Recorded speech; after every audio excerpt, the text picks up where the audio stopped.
Moms kitchen ল্যাবে সবাইকে স্বাগত। আজ বানাবো পাকা কলার মালপোয়া। বাড়িতে দুদিন কলা থেকে গেলেই একটু বেশি মজে যায়, তখন আর কেউ খেতে চায় না। পাকা কলা দিয়ে এইভাবে মালপোয়া বানিয়ে নিন, সবাই চেটেপুটে খেয়ে নেবে। চলুন দেখে নেওয়া যাক কিভাবে বানানো হয় এই মালপোয়া। প্রথমে 4 টেবিল চামচ সুজি দুধে ভিজিয়ে 3-4 ঘন্টা রেখে দিতে হবে। এবার এতে ময়দা, ম্যাশ করা পাকা কলা, নারকেল কোড়া, স্বাদ মতন চিনি, এলাচ গুঁড়ো, মৌরি আর 1 চিমটি লবণ দিয়ে ভালো করে মেখে নিতে হবে। যদি প্রয়োজন পড়ে তাহলে অল্প অল্প দুধও দিতে পারেন। এবার একটা হাতায় করে গরম তেলে ছেড়ে দিতে হবে।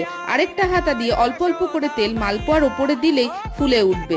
এরপর উল্টে পাল্টে ভেজে তুলে নিতে হবে। এইভাবে একে একে সব মালপোয়া ভেজে তুলে নিতে হবে। এত টেস্টি হয়, প্লেটে আর একটাও পড়ে থাকবে না। এরকম আরো লোভনীয় রেসিপি পেতে মমস কিচেন ল্যাবের সাথে থাকবেন।